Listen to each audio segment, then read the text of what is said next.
Untitled.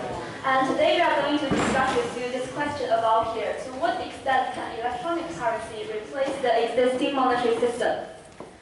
So firstly, we are going to share a story with you about two big drug dealers trading goods by cash.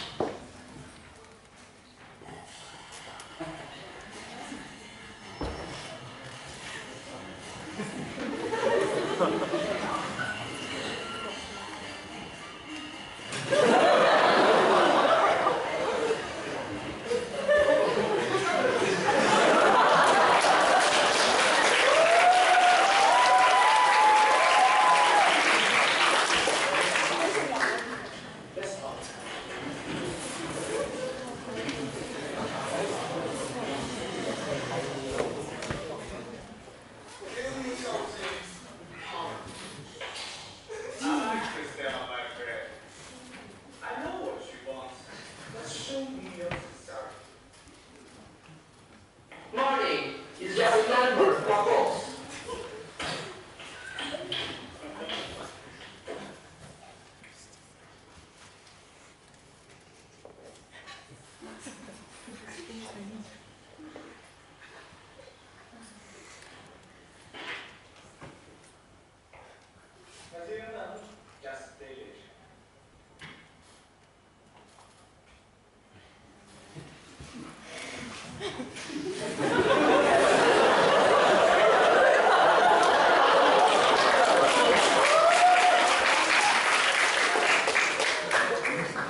So, at the end of this story, all of them have been arrested by the police because their action has been tracked.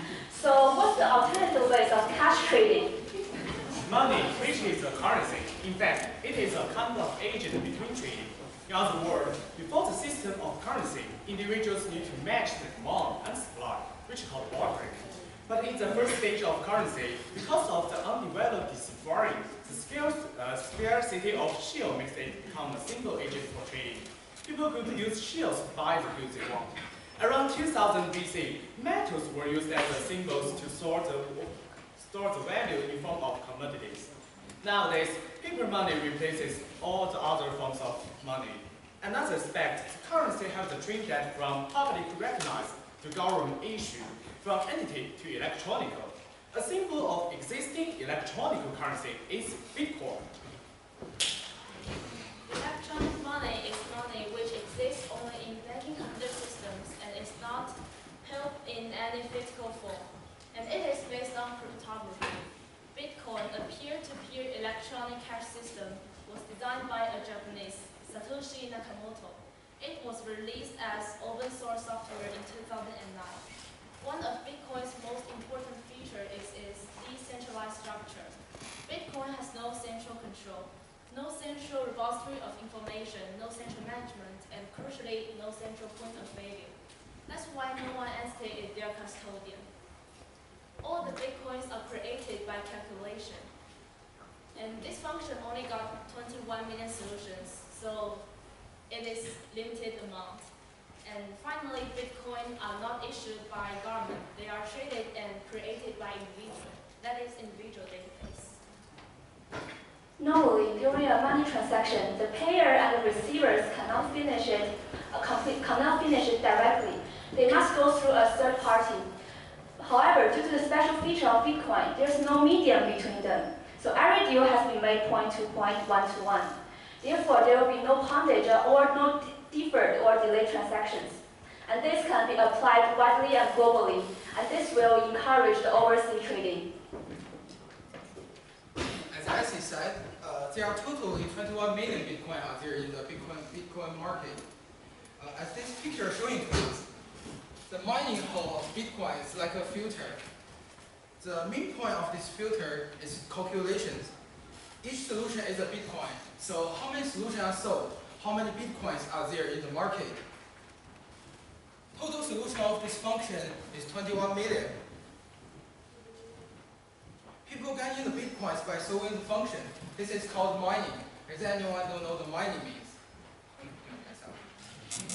So mining means digging. Just because if you don't know the mining, you won't know anything about my topic. As everyone knows, if the supply of one kind of currency increase, it will face depreciation. How to manage this? The core is this function. This amazing function can upgrade by itself. When 50% of solutions are solved, this function will become more difficult. Therefore, the mining will become slower. There are some advantages for Bitcoins. The government comes to collect tax from Bitcoins. There is no transaction cost, and it is more privacy. Therefore, it encourages business and investment. So, a few years later, the two big drug dealers were released from the prison and they have all learned from their previous experience. And let's see what happened to them later.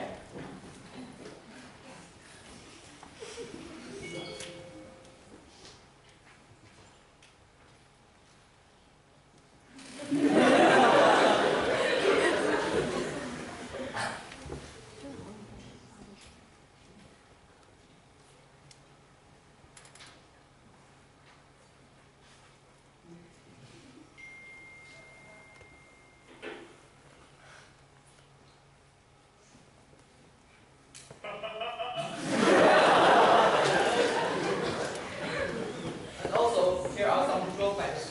No tracking also means police can't find the transaction payment detail. Therefore, it encourages crime. There are only 10 countries accepted, for example, the USA, Denmark, and Sweden. Virus may cause loss of Bitcoins. According to changing demand, on the 2nd of June 2011, one Bitcoin was valued at $9.9, but it was valued at just £1 in 6 months ago. Each Bitcoin will be worth more and more as the total number of Bitcoin maxes out. Therefore, the system is designed to reward the early adopters.